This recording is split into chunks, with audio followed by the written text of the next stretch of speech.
Welcome to Cartoonist Kayfabe. My name is Jim Rugg. I'm Ed Piskor, riding shotgun. Ed, I got into a vein of 50-cent books recently. I think it's a better batch than I usually get, so I thought we would go through and talk about some of these.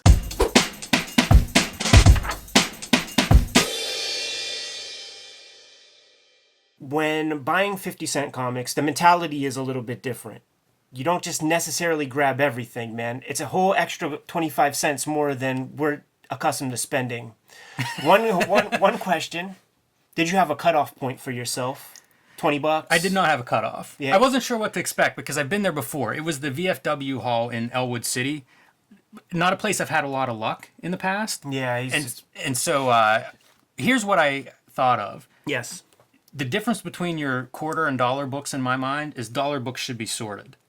That way you can walk in with a list and really look for something that you're looking for. Right, so it's a These are convenient surcharge. unsorted. So it was just like, well, let's randomly see what we find. And I had a good experience. I found a lot of stuff, and I've been reading this stuff. And it's pretty fun. As we go through these, you'll see what I mean. But it's a wide range of material, but a lot of it is easy to read in one issue. And I think that's something with older comics that new comics don't necessarily have, because so many of them are written as one part in a longer story. Yeah. But old comics are really designed to be like, yeah, pick up issue 215 of DC Spotlight and you're good to go. It's a better experience. It's really easy to read a couple of these at night, you know? Yeah. Like a random Kirby Thor is kind of more fun to read than a run of Kirby Thors. For sure. So I'll begin, and if, pull stuff out if you want to take closer looks. This is a Wild Star ash can. I generally will buy ash cans when I come across them because I see them fewer and fewer. This is for the second Wild Star run.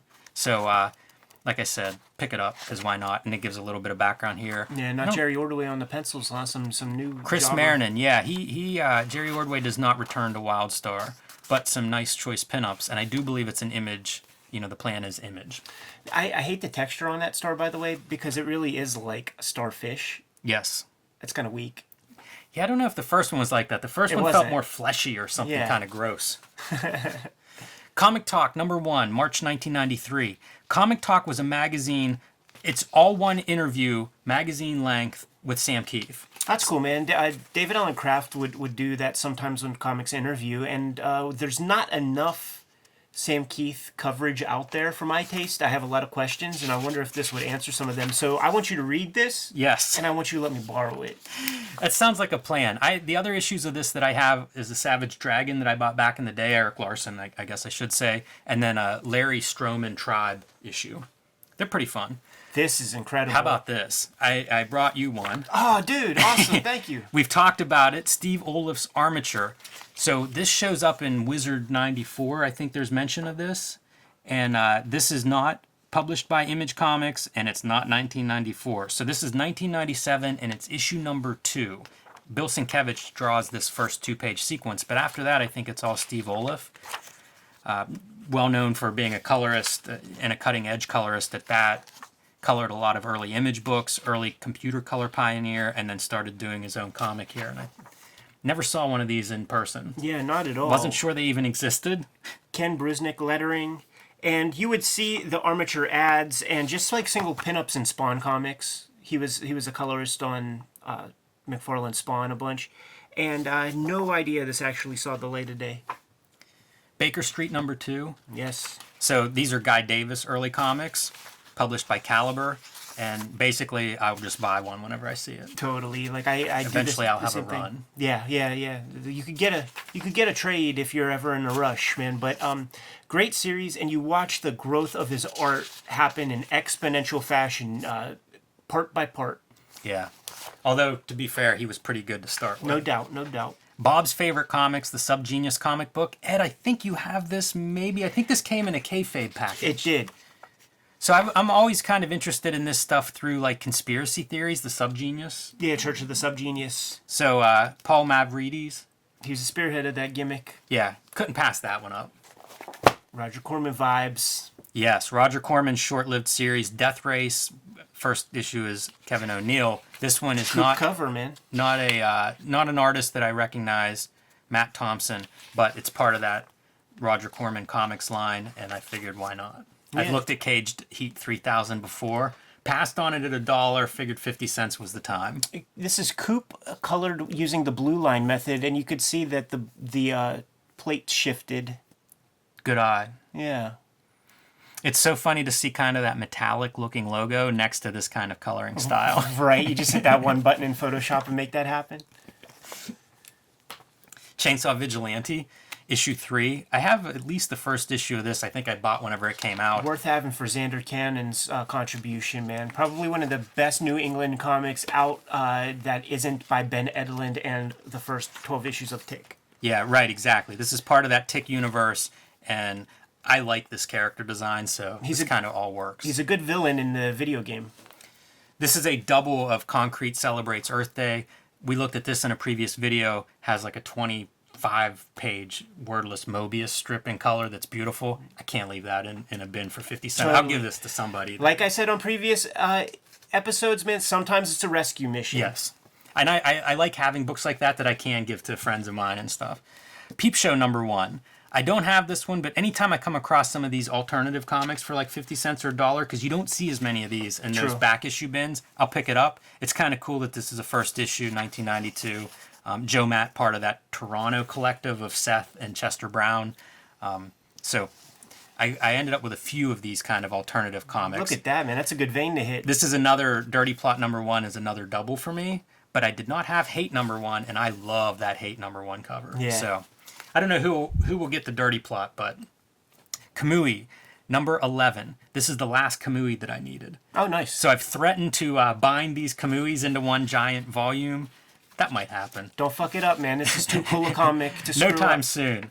Kamui's so cool. One of the early manga imports. Eclipse is still publishing them, and it's a ninja story. There were these multi-packs that were at my local hardware store called Keystone, and someone at school told me about Kamui and that there were titties in it, and there's blood and all this kind of shit, and I just did not believe them, and I went down to my hardware store, and goddamn it, they were there, and I scooped up so many multi-packs with...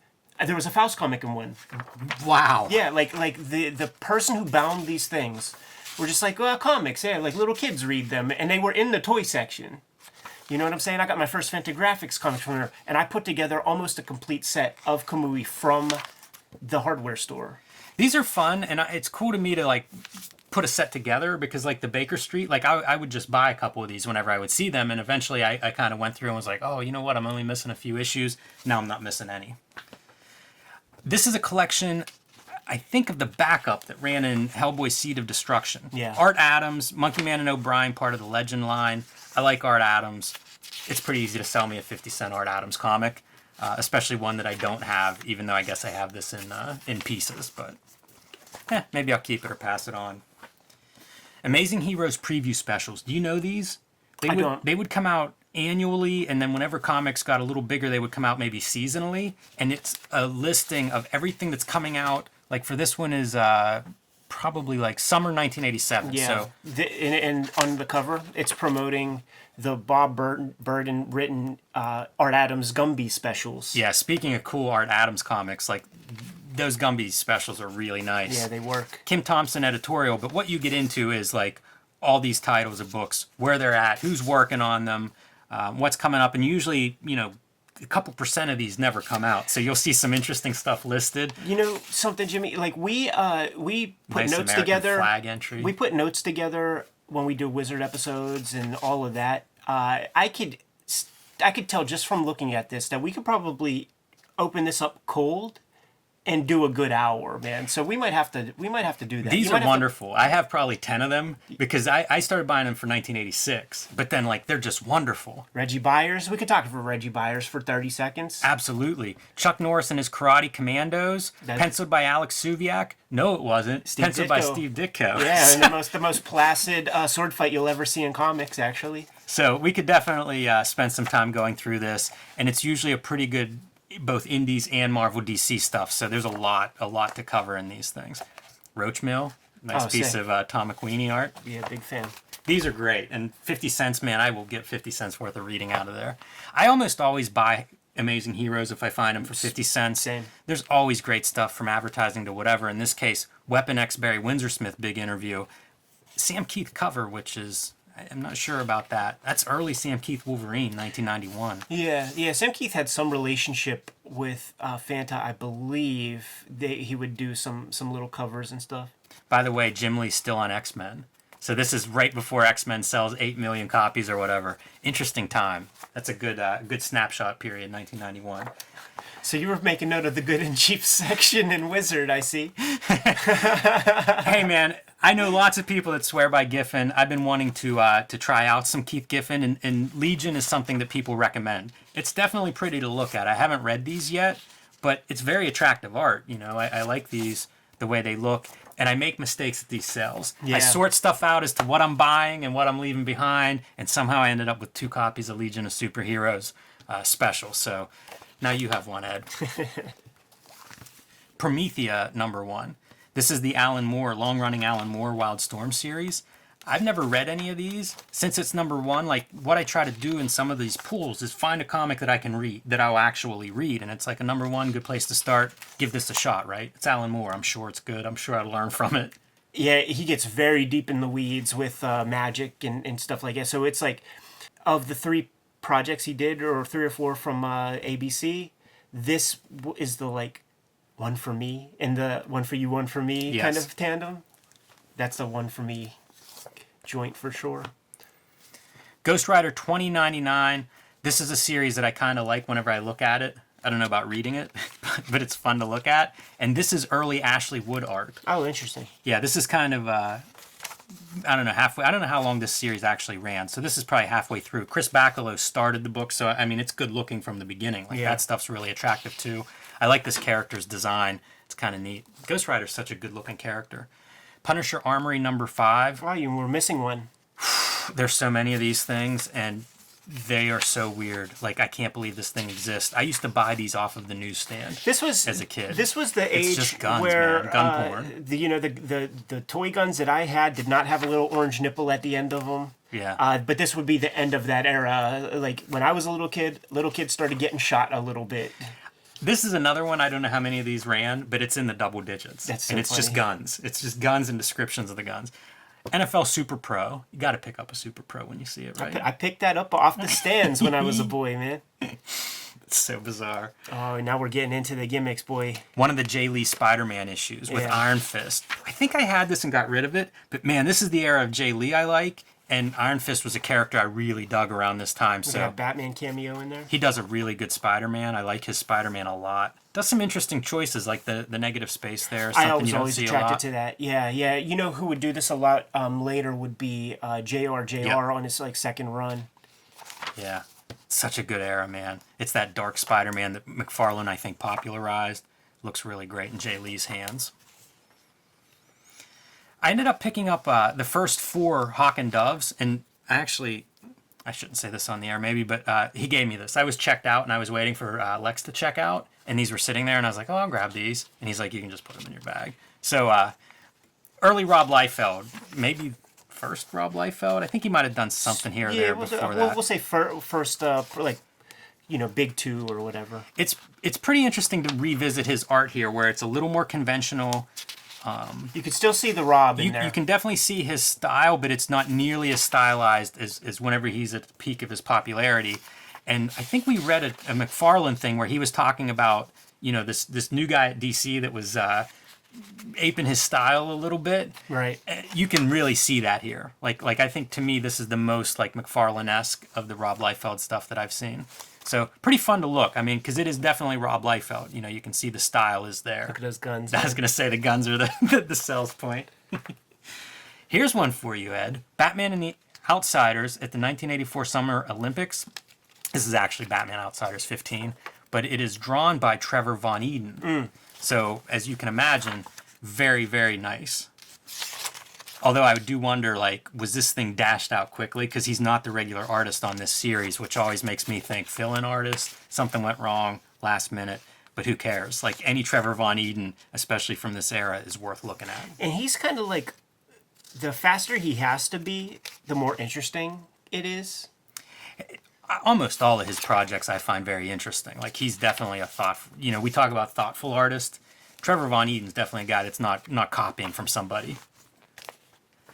This was on my list too. I did pretty well with books that were on my list. DC Comics presents, again, whenever I ask people for George Perez and Keith Giffen recommendations, this came up as a George Perez recommendation. I love OMAC, so great. Feed two birds with one worm, you know. OMAC's one of my favorite DC characters. This is my chance to check out George Perez in his prime and doing OMAC. And it looks great. I can see why people just love this guy. He was just a little bit before my time when I started buying comics, so I didn't get to read this stuff off of the newsstand or anything. But I'm sure I would have fallen in love with that if I had. Whisper. So Whisper is a ninja comic from the 80s that's very, very 80s. I've slowly been building up a collection of these, and they are wonderful. I love this cover. Reminds me of the totally 80s. Like, what would be more 80s than that cover? Yeah, you know, to me, it's like it's a British palette, because you would see Brendan McCarthy and Hewlett and those guys would marry all these weird, like the rainbow amount of colors together on like one image. That's pretty strong. I like her kicking that guy in the face. These are great. These are really good comics. Vince Giorano is the artist on this run. This is near the end. I think issue 37 is the end, so this is like 33 to 36. I'm basically filling in my collection. I'm only missing a couple of issues of this, but it's a really, really good artist, and this stuff's fun. This is a big, long story where Whisper has gone undercover impersonating an assassin for a drug cartel in Latin America, and that assassin then shows up pissed off, and so she's deep undercover working kind of with the CIA and left out on her own. Good stuff. Do you know Strangehaven? No. I think this comes up at I want to say in a Palmer's Picks this will come up. This is a book that people sometimes recommend. It's 1995, and it is compared to like David Lynch, like Twin Peaks or something. It's a photo reference, you know, like a pretty heavy photo reference style. Something that was popular. I heard about this in the early 2000s, and I had a run of it, and I got rid of them. And so come across issue 1, easy pickup, because this is an easy book to read. You know, one issue, I'll give it a shot. If I like it, I'll look for issue 2. I got rid of my original Spawns after issue 13, so the other McFarlane Spawns are on my list, and these are the issues that I came across in the 50 centers. Yeah, this is the era, I believe. If you really take a look, it says story and art, Todd McFarlane. Special thanks to Greg Capullo. You know why? Because Greg Capullo really drew this thing. Like you can see it totally. Yeah, this is not a page McFarlane put together. Exactly. But still kind of interesting. But to me, this was the methadone stage. Like, I'm like, oh, Todd McFarlane's fallen off. I'm not feeling this, and the reason I'm not feeling it is because it was a new guy. Now, Capullo will come into his own with the art duties, but it ain't here, and it's not in the Grant Morrison like issue 15, 16 either. Yeah, those weren't something I was too into, but you'll see that's still kind of prime McFarlane. And does issue 15, is that part of the Spawn Vault edition too? I think up to 14. Okay, but that looks like McFarlane. Was there a Capullo thank you in this one? No. Yeah, I think that's before his time. Dedicated to Martin Nodell, old Golden Ager. The creator of the original Green Lantern. Yeah, it looks like he's still doing that. That's a nice page layout. So, nice to find stuff that's on my list for 50 cents. It makes it very easy. Soul Warrior. This one comes from the Power Comics, the Power Comics Instagram feed. Oh, I thought you meant the Power Team. No. Power Comics Instagram is a thing I followed. It used to be a blog or a Tumblr or something, and now it's an Instagram, but it's weird 80s black and white self-published comics. It's where I learned about the Von Erichs wrestling comic. Yep. So this was on there. Generally, whenever something's on there, I'll end up, if I come across it, it's like it's on my radar, then I'm aware of it. And this is just exactly what you think it is. 80s black and white explosion madness. Pummeler, one of the millions of parody comics. Yeah, but at least it bolsters a Sam Keith cover. Yeah, I don't know a lot of these artists. This is kind of an anthology. Ty Templeton inks one of the stories, but I think it's just like an inside back cover. But that stuff looks pretty decent. Yeah, it reminds me of like Hilary Barta's ink style. Yeah. Friend of the show, Troy Nixie. Prey 1 and 2. This is part of the Monster Comics line that Fantagraphics published. So early Troy Nixie artwork. kind of in that outlaw realm. Oh, for sure. Yeah, look at that. For sure. It's as outlaw as can be. Yeah, this stuff's neat. I have at least the first issue, but this is another one I figured I can find a good home for this. And Ed, maybe it's your home if you don't have that. I don't. Grips. All right, so here's a little bit of a sidebar. I got a text from a guy that Indiana PA's Goodwill store had a bunch of indie comics. So I went up the next day, and they had a bunch of Greater Mercury comics. It was very, very strange because they had maybe 50 comics. Greater Mercury comics, they were marked way too expensive, but there are some grips that I'm trying to fill out my collection with, and some Greater Mercury action comics featuring grips or featuring Nightmaster by Tim Vigil. Did he do it this late? Yes, because this was an old story that just ran. Like, Chris Silver would just repurpose stuff. Right. I mean, I have Nightmaster 1. Well, this isn't Nightmaster. It's Greater Mercury Comics Action, GMC Action. This was like not exactly an anthology, but it's not Nightmaster #7. It's Greater Mercury Action. I see. And so he'd run inventory stories or whatever, and this just happens to be, I guess he had some Tim Vigil Nightmaster, so grab that. But otherwise, it's just Grips issues that, I'm trying to fill out those collections. And then Grips Special, which I hadn't heard of, and I love that two-color cover. I don't know who this artist is. Obviously not Tim Vigil, but... It's very prison art. It's funny. I can't remember exactly. I think I told him I'd give him $5 for these. They were marked like 15 total. And he said sure, and then when I checked out, it was like 4 something. So I don't know how it works. Profit #6. Somehow I don't have this comic anymore. Found it for 50. I'm back to my 50-cent books. So I picked this up because, Stephen Platt and I should have it. But you realize, like, this is the second issue of Profit, and already he's just doing breakdowns. Yeah, and it shows. And this Marlowe kid got hired from a signing at Mile High Comics in Oakland. So it's just like some dude off the street got hired to ink this shit, man. Well, God bless him, because, this has to be about the hardest inking job you're going to get. But it does round those edges, I like when these guys draw themselves. That one kind of delivers. I always like the space in between the eyeballs of a Stephen Platt lot. character. You know how it's like 5 eyeballs width for a face? It looks like he misunderstood that, and it's 5 eyeballs between eyeballs. Yeah. I love it. So the other 80s ninja comic besides Whisper, and I guess besides Electra Assassin, is Shuriken.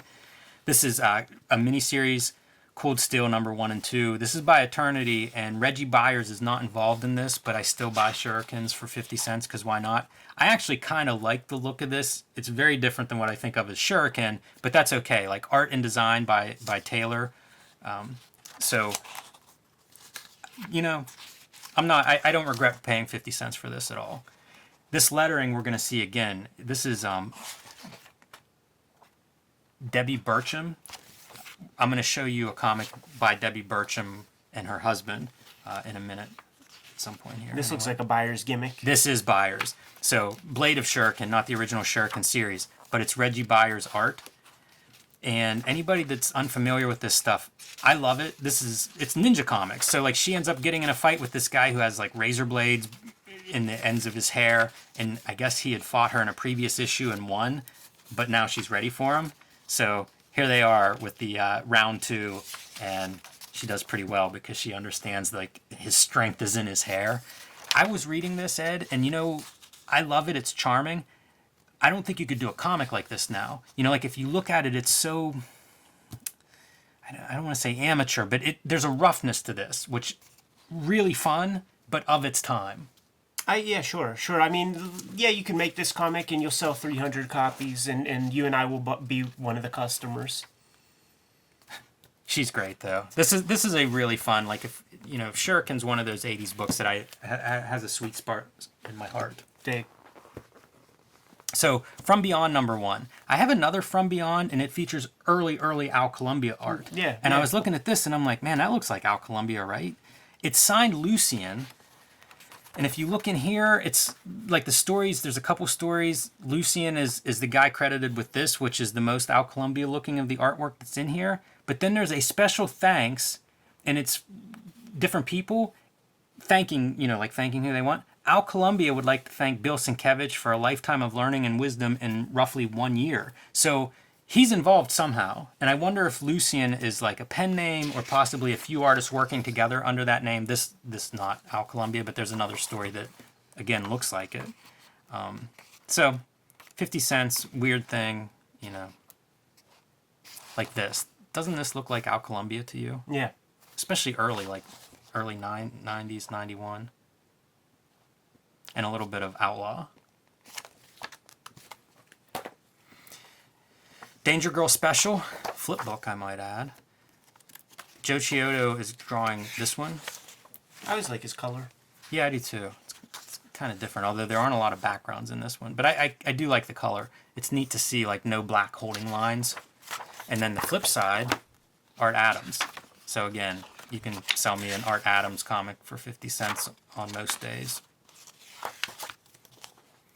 Do you know this guy? This is Dark Horse Presents number 19. We just came across this in a recent Wizard Bourbon Threat. Oh, sweet. This is Mask. Do you think this is where the Mask character came from? Like, would Dark Horse have two characters named Mask that have, like, some kind of weird face? Yeah, that's a good question. I wonder if that's a revised version that we end up seeing. Yeah, maybe your comic right here is worth $5. Well, this is another one that was on my list, so it was great to actually find it just in the stacks. And this is the Jeff Darrow piece. This is mainly why this was on my radar. And it's a wordless comic, but there are word balloons, and in the word balloons are like images. And it gets sideways, like pretty cool. Yeah, real This awesome. This would have been way before Hard Boiled, so you know, besides like an appearance in an old heavy metal, this would have been one of Jeff Darrow's probably first U.S. printed comics. And it has that Mobius vibe. Very man. Mobius. Yeah, very Mobius. I always think about buying a bunch of Dark Horse Presents. No, that and like Marvel Comics Presents, it's like you will find interesting stuff in almost every issue. Yeah. So this was one I've never heard of before, the Pandora Pill. Just picked it up. I have heard of Acid Rain Studios, although I can't remember exactly what stuff comes from there. But this one I thought looked really nice. And the inside cover, Spy Trip or Hallucinating with the CIA. That's setting the that's tone. an outlier, man. they broke the news of MK Ultra in this comic. It's a great looking comic. It's really, really sharp design stuff. Look at that. It's wonderful. I would say this would be like of the time too, in that Byers way, just a different application. Yeah, and a little bit of it reminds me of like Aeon Flux or something, you know, these elongated figures and kind of sparse line work. Some Kirby. Black Panther Kirby. Can't go wrong with that. Yeah, look at that Mike Royer lettering, man. That's great. So good. This is another one. I'm not going to pass that up for 50 Yeah, cents. you got to rescue the Kirby. So here's the Berchem piece. This is Butch Berchem, but his wife letters it. So it's the same lettering as we saw previously. I don't know how much you know about Comax, but Jason Hamlin once sent me on a search for Comax. I don't know, Comax? Comics. And it's all by Butch Berchem, all of this stuff. I thought you might be interested in this one, Ed, because of the duo shade. Yeah, that's awesome. It's pretty strong. And then the backup piece, also Berchem, but it's this dog. Oh, that's incredible. Yeah. Because this has that Landgraf energy, that like Xerox of a Xerox of a Xerox of Wally Wood. Totally. Like, that's really great. That's the good Wally Wood pool. Very New York City Outlaws. And then the hero's like a mutated dog. I think I have a comic book of this character, and I think it's Doberman. Great name. Guy's head gets chopped off. Oh, so clean. Yeah, that's not what it looks like. There's You need some ninjas. splatter. Like, it's all perfect, right? And, There it is. And Comax was put on your radar for these specific reasons. It came on, I think Berchem came on Jason Hamlin's radar, and then, like, I always let people know if I'm getting into anything good, if they're looking for something. And so he's like, any Comax you can find, pull for me. So I found a few issues, but there's probably 20 Comax titles, and they're all sort of like this, where it's like one self-published thing, I think out of Chicago, early 90s. And you'll see Berchem if you look for him in other stuff. Gunhead, number 2, I have the first one. Kia Asamiya is a Japanese manga artist, and he is one of the interview subjects in that manga interview book that we've talked about, and we'll probably do an episode on at some point. And this is early manga in color. I think this is like 89 or something. I love the end pages with the 2-color stuff. Yeah, if I remember correctly, it's Leia Hernandez does the coloring on this. Yeah, I don't... oh, yeah, Leia Hernandez. Good call. 1991. So this, is kind of a contemporary of something like Epic's Akira. Right. That's a little bit older, but, the early coloring on the manga stuff I find very interesting to see that approach, because it's like, how do we sell this stuff in America? Black and white comics don't sell. How do you color this stuff that's so well rendered to begin with? Yeah. It's all very interesting to me. Yeah, fun to look at for sure. Yeah. And kind of nice design. The end pages in these are pretty good. And finally, I have 2 left. Rich Buckler's Secrets of Drawing Comics, #2. Showcase Publications. You may be thinking to yourself, that looks like a Solson publication. It really does. Guess what? Printed by Solson. This is the very beginning. This is probably like a year before Solson, or maybe 6 months before Solson starts, because Rich Buckler does a lot of work with them. Yeah, he does. And this is 1986, so this is kind of like Solson, version 1.0 or something, and Solson's 2.0. Look at this lettering. It's hand drawn as far as I can tell, and it's just a little bit off. Mm-hmm. Like it's rolled out, it's straight edges and stuff, but it's not. The spacing isn't right. There's some weird stuff. This Comic Artist Showcase is a thing where they will publish your comic. You're basically buying pages in their publication. That's Exposure, right? And they guarantee like 35,000 circulation numbers. What an era, huh? It is a racket. Page layouts, like very basic. This is 3 panels. What you can do with it, 6 panels. I want to see if he gets to the part where he says, trace Neil Adams or trace Jack Kirby's heads. It's fun to see the approach too. Psychology of compositional lines. Oh, he's bullshitting, man. He don't even know what the hell he just wrote there. Give me a break. Their thumbnails, they're cropping. Oh, look, you can't argue with this box, Ed. He's going Spiegelman. It's more dramatic when you zoom in. He's going Spiegelman, man. The Malpractice Suite from Raw Magazine. Layouts. Get Bart Sears in here. We could have a roundtable discussion. These are fun. I love this kind of stuff. There's so much of this out there. I just wonder what he was thinking. He's selling stuff, man. Like, this is perfect, right? How to draw comics, and then for $40 you can get a comics drawing kit. Look what it has: Ames lettering guide, compass. That seals the deal. I mean, just replace some of these items with brushes and a vacuum cleaner, and I think we got this guy nailed. Look, at least, yeah. I mean, advertising is a driving force for a lot of the comics, especially the old ones. 3 and 4 at least are listed there. I think I have #4.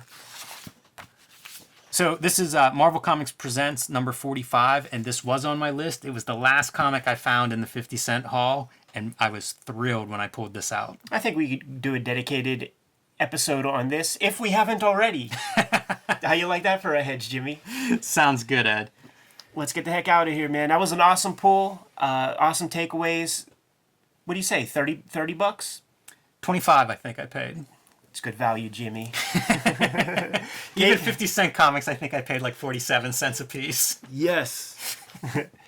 Kayfabers, like, subscribe, follow the channel, hit the bell icon so we can let you know whenever we have new videos available. You can find Cartoonist Kayfabe merch at our spread shop. Link below the video to that. I'm about to go read this Armature comic, man. Give them their marching orders, Jimmy. Read more comics.